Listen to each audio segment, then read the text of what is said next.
नमस्ते, मैं हूं किशोर अजवाणी। घड़ी इशारा कर रही है 9 बजे रात का। वक्त 100 बात की एक बात का। बहुत बड़ी खबर आई उत्तर प्रदेश की सियासत से, जहां मुलायम सिंह यादव की छोटी बहू अपर्णा यादव बीजेपी में शामिल हो गई। हालांकि उनको टिकट मिलेगी या नहीं, और अगर मिलेगी तो कहां से, इस पर सस्पेंस बना हुआ है। क्योंकि जिस लखनऊ कैंट सीट से पिछली बार वो चुनाव मैदान में उतरी थी, वहां से बीजेपी की रीता बहुगुणा जोशी ने अपने बेटे के लिए दावेदारी ठोक दी है। अरुण सिंह हमारे साथ जुड़ रहे हैं। अरुण, तो ये पेच उधर टिकट का फंस रहा है, लेकिन बीजेपी में शामिल तो हो गई। जी किशोर, अखिलेश यादव ने पिछले दिनों बीजेपी के कई विधायकों को तोड़ा, योगी सरकार के कई मंत्रियों को एक के बाद एक तोड़ करके समाजवादी पार्टी में शामिल किया।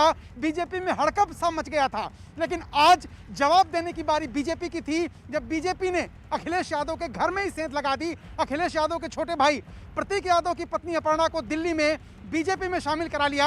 अब अपर्णा यादव क्या लखनऊ की कैंट विधानसभा सीट, जहां से वो चुनाव लड़ चुकी हैं, बीजेपी के टिकट पर चुनाव लड़ेंगी या फिर पार्टी में काम करेंगी, ये अब तक तय नहीं है। क्योंकि उसी सीट से रीता बहुगुणा जोशी, जो बीजेपी की सांसद हैं, वो भी अपने बेटे के लिए टिकट मांग रही हैं।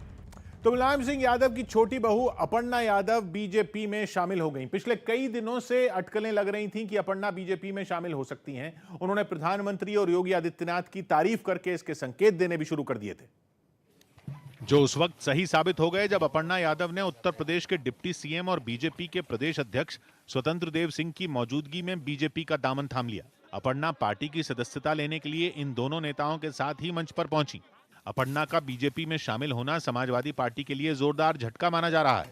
केशव प्रसाद मौर्य ने तो अपनी वेलकम स्पीच में उनका स्वागत ही मुलायम सिंह यादव की बहू बोलकर किया, मानो वो समाजवादी पार्टी पर तंज कस रहे हों। श्री मुलायम सिंह यादव जी की पुत्रवधू श्रीमती अपर्णा यादव जी भारतीय जनता पार्टी परिवार का हिस्सा बनी हैं। बीजेपी ज्वाइन करने के बाद अपर्णा की मुलाकात जेपी नड्डा और योगी आदित्यनाथ से भी हुई, और इस मुलाकात में नड्डा ने गर्मजोशी के साथ उनका पार्टी में स्वागत किया।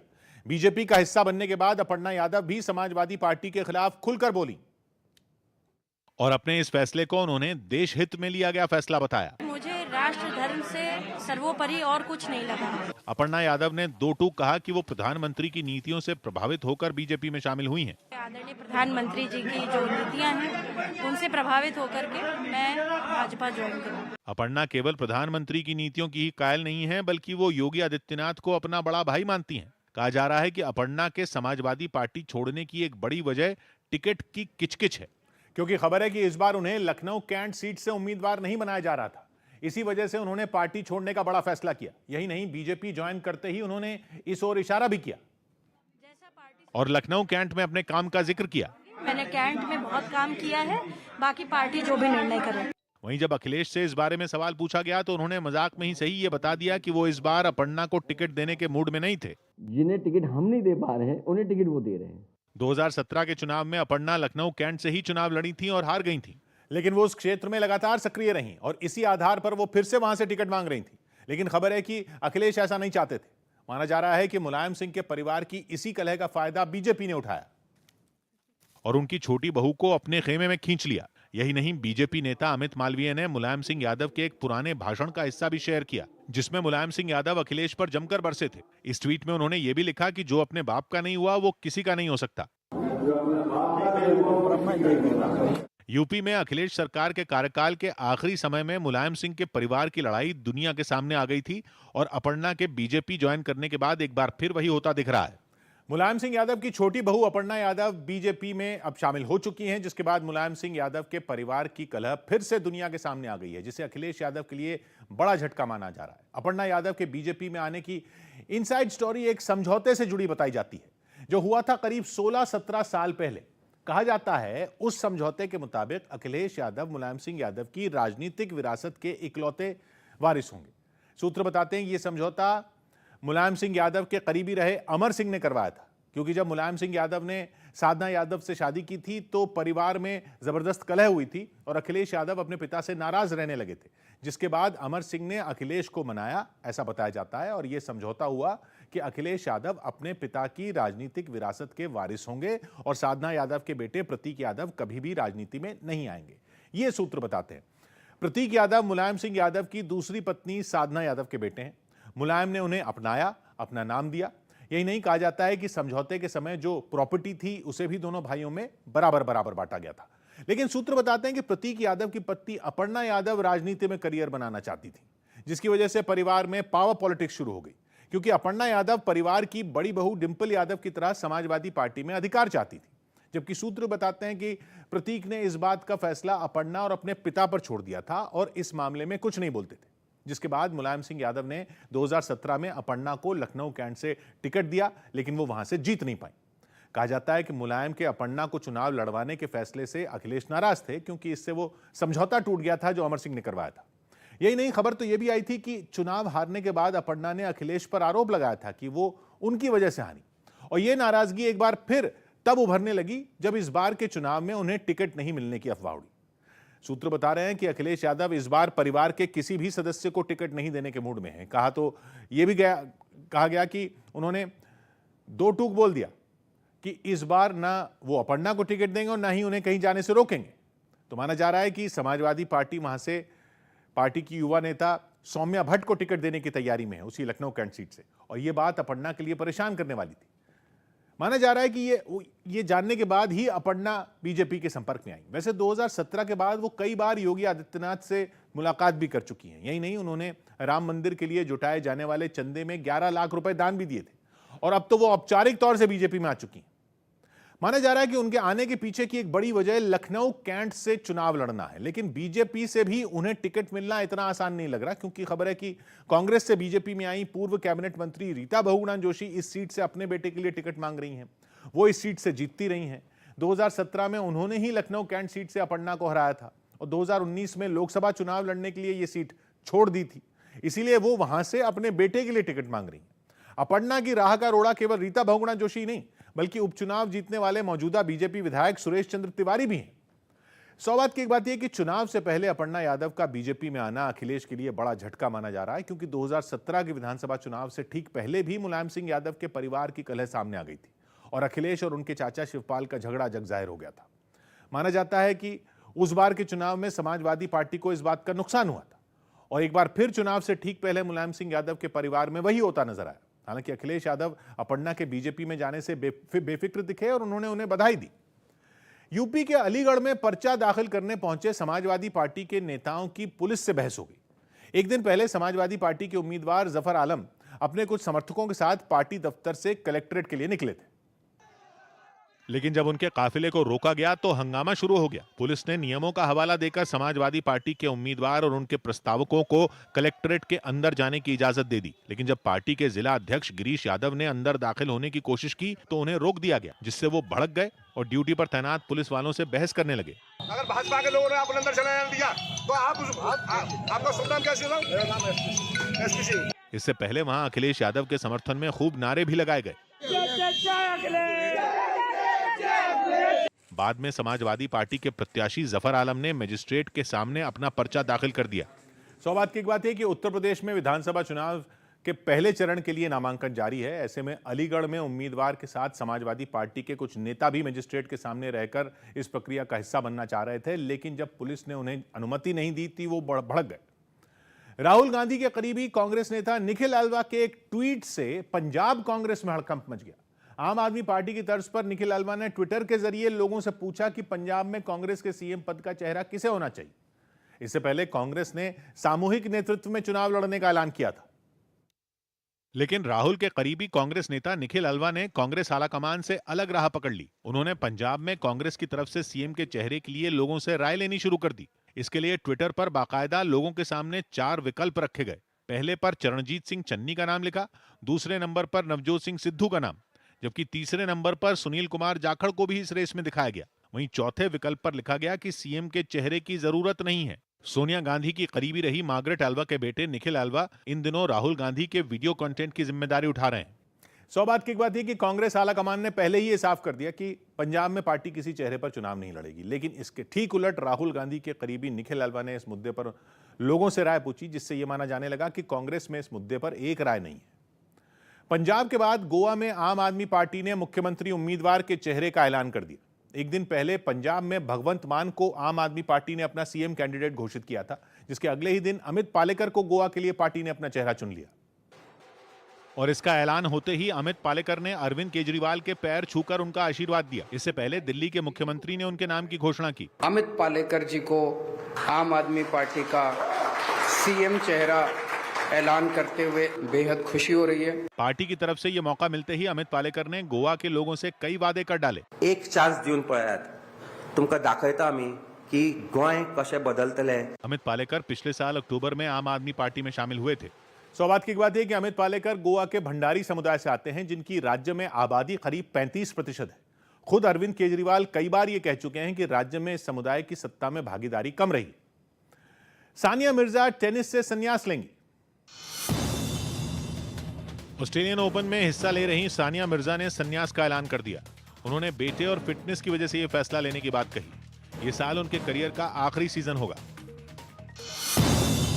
दिल्ली के स्वास्थ्य मंत्री सत्येंद्र जैन ने साफ किया कि कोरोना टेस्ट में कोई कमी नहीं की गई, बल्कि जो भी टेस्ट करवाने सेंटर में पहुंचते हैं उनकी जांच की जा रही है। एक दिन पहले केंद्र ने कुछ राज्यों में कोरोना जांच घटने की खबरों पर नए दिशा निर्देश जारी किए थे। इसमें कोरोना संकट पर काबू पाने के लिए टेस्ट पर जोर देने को कहा गया था। ऑलराउंडर वेंकटेश अय्यर ने दक्षिण अफ्रीका के खिलाफ भारतीय वनडे टीम में डेब्यू किया। बिहार की झांकी को एक बार फिर गणतंत्र दिवस परेड में जगह नहीं मिलने पर बीजेपी ने नीतीश कुमार को घेर लिया। यह लगातार छठा साल होगा जब 26 जनवरी को राजपथ पर बिहार की झांकी नहीं दिखेगी। आखिर बार बार क्यों नहीं उस मापदंड पर खरा उतरने वाला झांकी भेजा जा रहा है बिहार से। वहीं जेडीयू ने किसी राज्य की झांकी को गणतंत्र दिवस परेड में शामिल करना केंद्र का अधिकार बता दिया। उनके अधिकार क्षेत्र में उसको स्वीकार करना नहीं स्वीकार करना। बिहार में मिलकर सरकार चला रही बीजेपी और जेडीयू के बीच जारी इस बयानबाजी पर आरजेडी ने भी तंज कसने में देर नहीं लगाई। या तो आप अपमानित कर रहे हैं बिहार को, या फिर बिहार को अपमानित करने वाले लोगों के साथ आप खड़े। यूपी के सहारनपुर में 2014 में हुई गुरुद्वारा हिंसा के मामले में आरोपी मोहर्रम अली पप्पू के समाजवादी पार्टी में शामिल होने पर शुरू हुआ घमासान थमता नहीं दिख रहा। बीजेपी तो इस फैसले पर पहले से ही हमलावर है। और अब सहारनपुर में हुई गुरुद्वारा हिंसा के पीड़ितों ने भी मोहर्रम अली पप्पू के खिलाफ मोर्चा खोल दिया और उनको समाजवादी पार्टी में शामिल करवाए जाने पर सवाल उठा दिए। इससे ये साबित होता है कि समाजवादी पार्टी जो है वो दंगाइयों के साथ है। वहीं मामले पर विवाद गर्माता देख मोहर्रम अली पप्पू की भी सफाई सामने आई और उन्होंने हिंसा के मामले में सिख समुदाय के साथ समझौता होने की बात कही। 10 मुकदमे समाजवादी पार्टी की सरकार में हमारे पे लगे थे। योगी जी की सरकार में मुझे सर्टिफिकेट मिला बेगुनाही का। हालांकि उनकी ये दलील सहारनपुर में समाजवादी पार्टी के सिख समुदाय से जुड़े कार्यकर्ताओं को ही रास आती नहीं दिखी और उनके विरोध में इस्तीफों का सिलसिला शुरू हो गया, जिसके बाद बीजेपी को एक बार फिर समाजवादी पार्टी के अध्यक्ष अखिलेश यादव को निशाने पर लेने का मौका मिल गया। और बीजेपी नेता शहजाद पूनावाला ने सहारनपुर में सिख समुदाय के कार्यकर्ताओं की नाराजगी के बहाने उन पर हमला बोला। दंगा कराओ, लोगों को भड़काओ, वोट पाओ, इस राजनीति के लिए उन्होंने इस्तकबाल किया है मोहर्रम अली पप्पू का। वहीं खुद पर हमले तेज होते देख मोहर्रम अली पप्पू ने अपने ऊपर लगे आरोपों को साबित करने की चुनौती दे डाली। मैंने किसी समाज के किसी आदमी को गाली दी या मैं वहां था, ये साबित कर दे तो अपना गला अपने हाथ से काट लूं। हालांकि पुलिस उनकी इस दलील से इत्तेफाक नहीं रखती। पुलिस रिकॉर्ड के मुताबिक वो अब भी हिस्ट्री शीटर हैं और उन पर करीब 2 दर्जन मुकदमे दर्ज हैं। सौभाग्य की बात यह कि मामले पर विवाद बढ़ता देख मोहर्रम अली पप्पू ने चुनाव में उम्मीदवारी से इनकार कर दिया और सहारनपुर नगर सीट से समाजवादी पार्टी के मौजूदा विधायक संजय गर्ग की उम्मीदवारी का समर्थन करने की बात कही। इस सीट पर 14 फरवरी को दूसरे चरण में मतदान होना। चीन पाकिस्तान इकोनॉमिक कॉरिडोर की सुरक्षा के मुद्दे पर चीन और पाकिस्तान की चिंता बढ़ गई। खबर है कि चीन पाकिस्तान इकोनॉमिक कॉरिडोर पर नजर रखने और उससे जुड़ी खुफिया जानकारी साझा करने के लिए चीन की सेना और पाकिस्तान की सेना के बीच हॉटलाइन सेवा शुरू करने की तैयारी है। हॉटलाइन टेलीफोन की तरह होता है, लेकिन उसमें बात करने के लिए कोई नंबर डायल नहीं करना होता है, बल्कि रिसीवर उठाते ही दूसरी तरफ फोन लग जाता है और इसे 2 देशों के बीच कम्युनिकेशन के सबसे सुरक्षित तरीका माना जाता है। और हॉटलाइन पर होने वाली बात को रिकॉर्ड भी नहीं किया जाता, जिसका मतलब यह है कि चीन और पाकिस्तान दोनों को ही अपने इकोनॉमिक कॉरिडोर से जुड़ी जानकारियां लीक होने का खतरा लग रहा है। इसीलिए दोनों देशों की सेनाएं आपस में हॉटलाइन सेवा शुरू करने की तैयारी में है। खबर यह भी है कि पाकिस्तान में इस हॉटलाइन का सेटअप इस्लामाबाद में किया जाएगा, जबकि चीन की सेना के लिए खुंजरा पास, जो कि दुनिया की सबसे ऊंची बॉर्डर क्रॉसिंग मानी जाती है, वहां हॉटलाइन का सेटअप किया जाएगा। बड़ी खबर आई चुनाव पर। अखिलेश यादव पहली बार विधानसभा चुनाव में उम्मीदवार बनकर उतरने वाले हैं। उन्होंने विधानसभा चुनाव में उतरने से पहले आजमगढ़ की जनता से राय लेने की बात कही, क्योंकि वो आजमगढ़ से ही लोकसभा सांसद हैं। मतलब अखिलेश ने विधानसभा चुनाव लड़ने का मन तो बना लिया है, लेकिन अभी अपनी सीट पर पत्ते नहीं खोले। अमित पांडे हमारे साथ जुड़ रहे हैं। अमित, तो चुनाव लड़ेंगे ये तय है?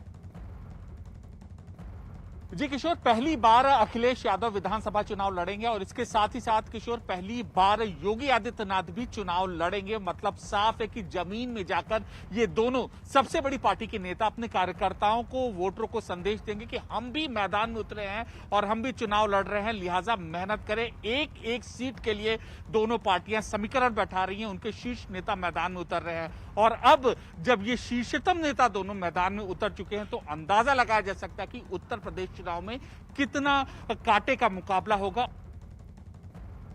समाजवादी पार्टी के मुखिया अखिलेश यादव पहली बार विधानसभा चुनाव लड़ेंगे। हालांकि अभी इस बात का ऐलान नहीं हुआ है कि वो किस सीट से चुनाव लड़ेंगे, लेकिन लखनऊ में एक प्रेस कॉन्फ्रेंस के दौरान उन्होंने चुनाव लड़ने के लिए आजमगढ़ की जनता से राय लेने की बात कही, जहां से वो अभी लोकसभा सांसद हैं।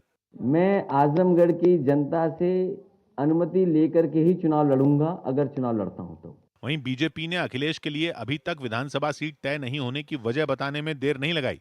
अखिलेश यादव जी भाजपा की लहर से भयभीत हैं। सुरक्षित ठिकाना तलाशने में अधिसूचना जारी होने के बाद इतना समय लगा दिया। इससे पहले 2012 में यूपी का मुख्यमंत्री बनने के बाद अखिलेश यादव विधान परिषद के सदस्य रहे थे। सौभाग्य की बात यह कि अखिलेश के चुनाव लड़ने के फैसले को बीजेपी की ओर से योगी आदित्यनाथ को चुनाव मैदान में उतारने का दबाव माना जा रहा है, क्योंकि इससे पहले अखिलेश यादव चुनाव लड़ने के बजाय राज्य की हर सीट पर ध्यान देने पर जोर देते रहे थे। शेयर बाजार गिरावट के साथ बंद हुआ। बैंक और आईटी समेत ज्यादातर सेक्टरों के शेयरों में भारी गिरावट रही। इससे सेंसेक्स 656 अंक लुढ़ककर 60,099 पर बंद हुआ। साथ ही निफ्टी 175 अंक नीचे 17,938 पर खिसक गया। प्रधानमंत्री मोदी साल का पहला मन की बात कार्यक्रम 30 जनवरी को करेंगे। इसके लिए उन्होंने लोगों से सुझाव भी मांगे। दिल्ली के दरियागंज इलाके में पुलिस ने कोरोना नियम तोड़ने वालों के खिलाफ अभियान चलाया। इस दौरान डीसीपी श्वेता चौहान भी वहां मौजूद रहीं। पुलिस ने अपनी इस कार्रवाई में 120 से ज्यादा लोगों पर केस दर्ज कर लिया। स्पेन के टेनिस खिलाड़ी राफेल नडाल जीत के साथ ऑस्ट्रेलियन ओपन के तीसरे दौर में पहुंच गए। उनके अलावा ऑस्ट्रेलिया की ऐश बार्टी को भी दूसरे दौर के अपने मुकाबले में जीत मिली। मध्य प्रदेश के रतलाम के सुराना गांव में हिंदू समुदाय के कुछ लोगों ने अपने मकानों की दीवारों पर मकान बेचने की बात लिख दी। इन लोगों का आरोप है कि कुछ लोग उन्हें जबरन ये इलाका खाली करने की धमकी देते हैं। मामला सामने आने के बाद प्रशासन में भी हड़कंप मच गया, जिस पर एक टीम इस गांव में भेज दी गई। मैं गांव के लोगों की कमेटी बना देता हूं, उनके समाज के लोगों को भी रख देंगे कमेटी में। इस मामले में राज्य सरकार ने भी आरोपियों के खिलाफ सख्ती बरतने के निर्देश दिए। कोई भय का वातावरण कहीं नहीं फैला सकता। ये हमारी चिंता का विषय, हमारी गारंटी का विषय, और निश्चिंत रहें वो लोग। बड़ी खबर आई अमेरिका से। वहां की दो बड़ी टेलीकम्युनिकेशंस कंपनियों के 5G सर्विस शुरू करने के खिलाफ दुनिया की कई एयरलाइंस ने मोर्चा खोल दिया। उन्होंने अमेरिका में अपनी उड़ानें ही रद्द करने का ऐलान कर दिया। भारत की एयर इंडिया भी इन एयरलाइन में शामिल है। यूएई की एमिरेट्स, अना और जापान एयरलाइंस ने भी अमेरिका में कुछ जगहों पर अपनी उड़ानें रोकने का फैसला किया। असल में हवाई जहाज उड़ाने वाली कंपनियों का कहना है कि अमेरिका में नई 5G सर्विस शुरू होने से उनके हवाई जहाज उड़ ही नहीं पाएंगे। उन्होंने हादसे होने का भी अंदेशा जताया। इस मामले में अमेरिका में इतना हंगामा खड़ा हो गया कि खुद राष्ट्रपति जो बाइडेन को इसमें दखल देना पड़ा और अब कुछ अहम हवाई अड्डों के पास 5G सर्विस शुरू करने के फैसले को फिलहाल टाल दिया गया है। दीपक बिष्ट इस पर और बता रहे हैं। दीपक, तो अभी एयर इंडिया की फ्लाइट जाएगी नहीं जाएगी? किशोर, 5G टेक्नोलॉजी से एयरलाइंस की फ्रीक्वेंसी में बाधा आने की आशंका है। माना जा रहा है कि अगर 5G टेक्नोलॉजी लागू हुई तो फिर तकरीबन 1100 फ्लाइट की उड़ानें रद्द हो सकती है। फ्लाइट ऑपरेशन के लिए इंटरनेट सेवाएं काफ़ी महत्वपूर्ण होती हैं। ऐसे में सिस्टम को बदलना घातक साबित हो सकता है। और वहीं ऐसे समय में जब फ्लाइट लैंडिंग का समय हो तब 5G फ्लाइट ब्रेकिंग सिस्टम और इंजन को लैंडिंग मोड में जाने से रोक सकता है, जिससे कभी भी कोई दुर्घटना हो सकती है। इसलिए विमान कंपनियां जो है इसके पक्ष में नहीं है। दुनिया की बड़ी बड़ी एयरलाइंस ने, यहां तक कि भारत की एयर इंडिया ने भी अमेरिका के कुछ हवाई अड्डों पर अपने विमान उड़ाने से मना कर दिया। एयरलाइंस ने दुनिया के सबसे ताकतवर देश अमेरिका में ही विमान चलाने से हाथ खड़े कर दिए। फसाद की जड़ है अमेरिका में शुरू होने वाली एक खास 5G मोबाइल सर्विस। अमेरिका की दो बड़ी टेलीकम्युनिकेशंस कंपनियां AT&T और वेराइजन वहां 5G सर्विस के खास वर्जन को शुरू करने की तैयारी में है। हमारे यहां 4G है, वहां 5G का नया वर्जन शुरू हो रहा है। वैसे तो दोनों कंपनियों को अमेरिका में ये 5G सर्विस पिछले साल दिसंबर में शुरू करनी थी, लेकिन तभी से एयरलाइंस ने इसके खिलाफ मोर्चा खोला हुआ है। इसी वजह से वहां नई 5G सेवा शुरू करने का प्लान 2 बार टालना पड़ा। लेकिन अभी जब फिर से 5G शुरू करने का वक्त आया तो भारत की एयर इंडिया, UAE की एमिरेट्स, आना और जापान एयरलाइंस ने अमेरिका में कुछ जगहों पर अपनी उड़ानें रद्द करने का ऐलान कर दिया। एयर इंडिया ने तो साफ कहा कि वो दिल्ली एयरपोर्ट से सैन फ्रांसिस्को, शिकागो और न्यूयॉर्क के जॉन एफ कैनेडी एयरपोर्ट के रूट पर अपनी सेवा ही रोक देगी।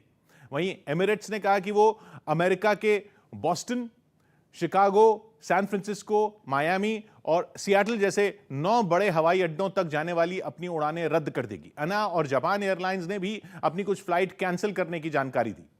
मतलब कि वो 5G मोबाइल नेटवर्क, जिसे 21वीं सदी की दुनिया का बहुत बड़ा गेम चेंजर माना जा रहा है, जिस पर दुनिया के बड़े बड़े देशों ने बहुत बड़ा दांव लगाया हुआ है, उससे अमेरिका में हवाई जहाज उड़ाने वाली कंपनियां दहशत में हैं। एयरलाइंस का दावा है कि अमेरिका के हवाई अड्डों के पास 5G नेटवर्क शुरू करने का मतलब है आ बैल मुझे मार। उन्होंने चेतावनी दी है कि इसके नतीजे भयानक हो सकते हैं। इससे उड़ानें तो रद्द होंगी ही, लोगों की जान पर भी बन सकती है। लेकिन एयरलाइंस अमेरिका में 5G से इतना डरी हुई क्यों है? तो अमेरिका में जो नई हाई स्पीड 5G सर्विस शुरू करने की तैयारी है, वो कोई मामूली 5G तकनीक नहीं है, वो है C band 5G। C band 5G radio spectrum पर 3.7 गीगाहर्ट्ज, 3.7 गीगाहर्ट्ज से करीब 4.0 गीगाहर्ट्ज, 3.7 से 4 गीगाहर्ट्ज के बीच का सेगमेंट है। हवाई जहाज उड़ाने वाली कंपनियों की दिक्कत इसी सेगमेंट से है। उनका दावा है कि सी बैंड 5G नेटवर्क का रेडियो स्पेक्ट्रम जिस फ्रीक्वेंसी पर काम करता है, उसी फ्रीक्वेंसी पर हवाई जहाजों में इस्तेमाल होने वाला डिवाइस रेडार ऑल्टीमीटर भी काम करता है। रेडार ऑल्टीमीटर हवाई जहाज का बहुत अहम इंस्ट्रूमेंट होता है, जो कि पूरी उड़ान के दौरान इस्तेमाल होता है। रेडार ऑल्टीमीटर से ही नीचे जमीन और ऊपर आसमान से उड़ते हवाई जहाज के बीच का जो फासला है वो नापा जाता है। खासतौर पर जब विजिबिलिटी बहुत खराब होती है, सामने साफ नहीं दिखता, तब रेडार ऑल्टीमीटर पायलट का खेवनहार साबित होता है। रेडार ऑल्टीमीटर की बदौलत ही पायलट विमान को सुरक्षित जमीन पर लैंड करा पाता है। इस अहम काम को करने के लिए रेडार ऑल्टीमीटर रेडियो सिग्नल का इस्तेमाल करता है। वो ये देखता है कि विमान से रेडियो वेव्स कितनी देर में जमीन तक गईं, फिर वहां से बाउंस होकर कितनी देर में वापस ऊपर आई। इस कैलकुलेशन के आधार पर रेडार ऑल्टीमीटर बिल्कुल सटीक रीडिंग देता है। लेकिन यह सब करने के लिए उसे रेडियो स्पेक्ट्रम का खाली पैच चाहिए होता है।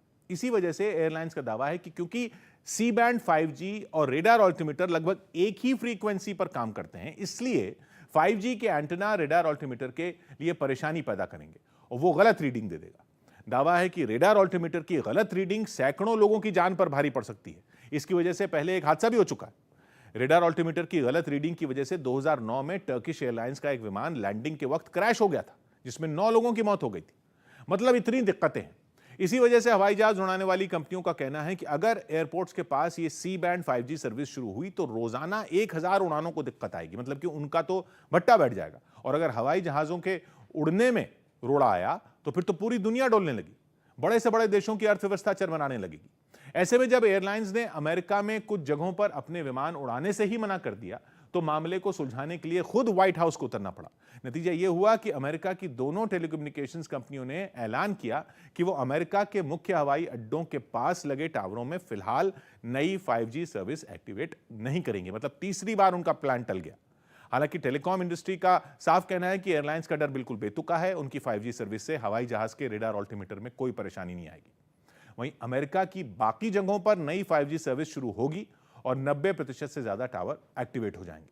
अमेरिका में यह मामला इतना बढ़ गया है कि खुद अमेरिका के राष्ट्रपति जो बाइडेन ने कहा कि उनकी सरकार एयरलाइंस और टेलीकॉम कंपनियों के साथ बात कर रही है ताकि जल्द ही इस मसले का हल निकले।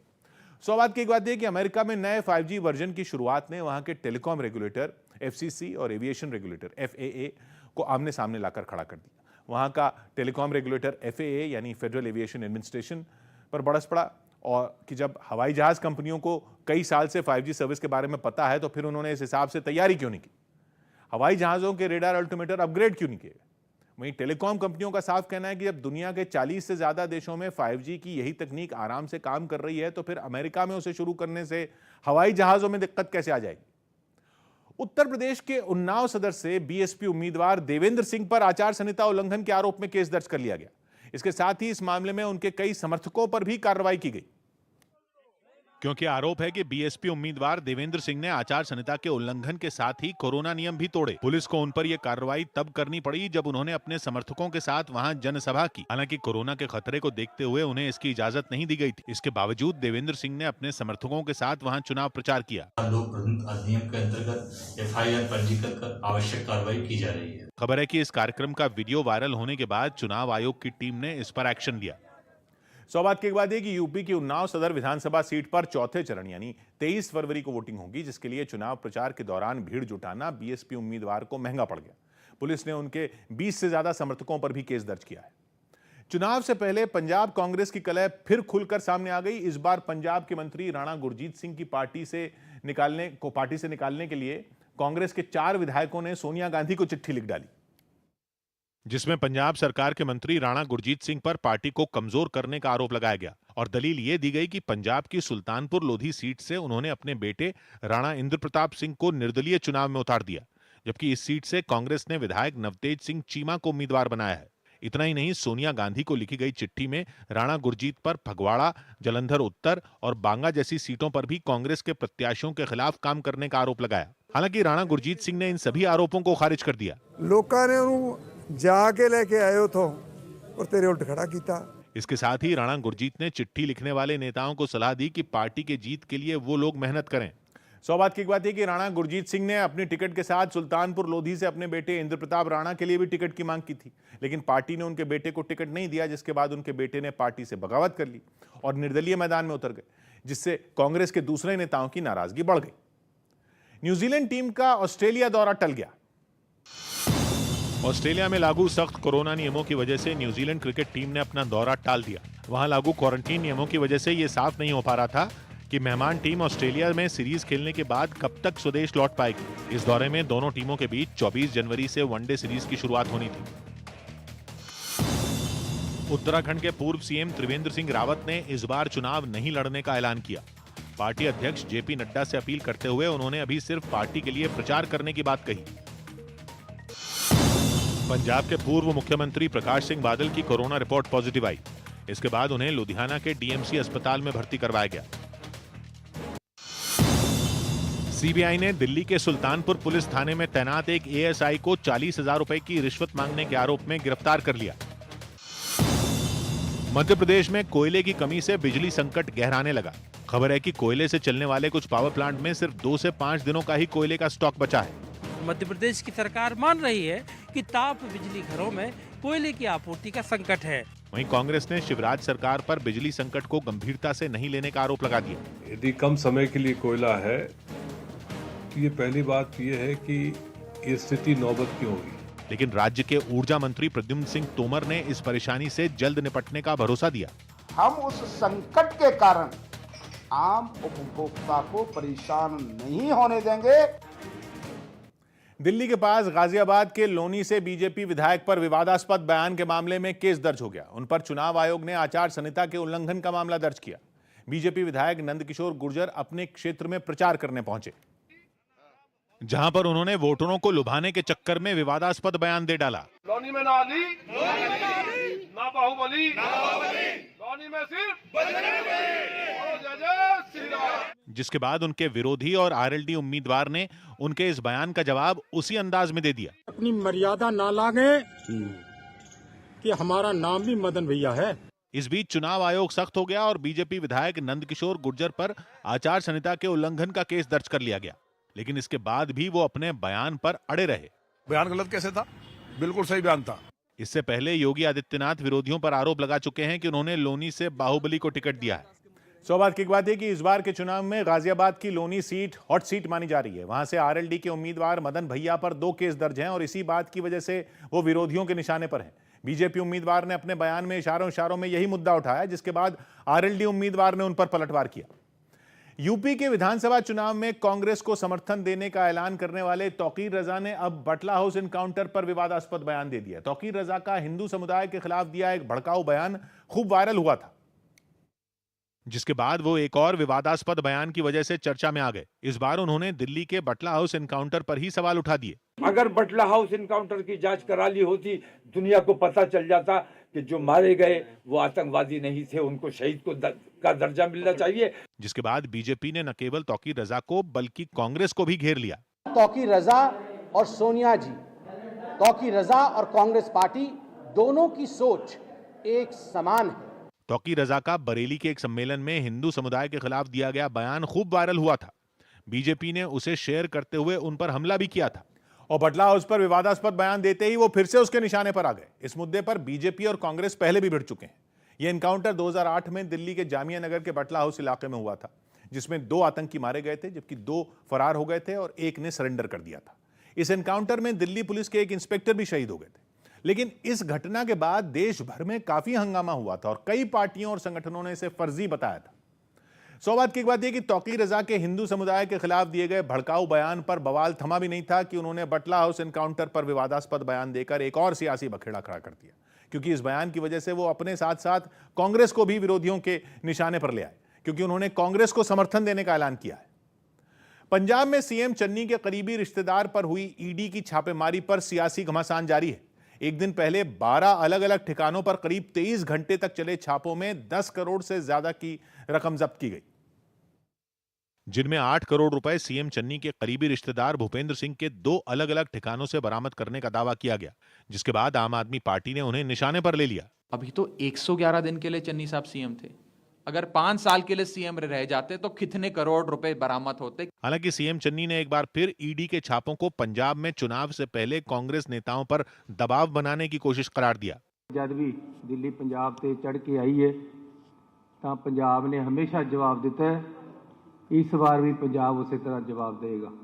वहीं ईडी के सूत्रों के मुताबिक छापेमारी के दौरान मोहाली की जिस कंपनी में पैसों के संदिग्ध लेन देन का पता चला है, उसमें रेत माफिया के साथ ही सीएम चन्नी के रिश्तेदार भूपेंद्र सिंह भी एक डायरेक्टर हैं। सौभाग्य की बात यह कि ईडी की छापेमारी के दौरान करोड़ों रुपए के लेन देन से जुड़े दस्तावेज भी मिलने की बात सामने आ रही है। अब जांच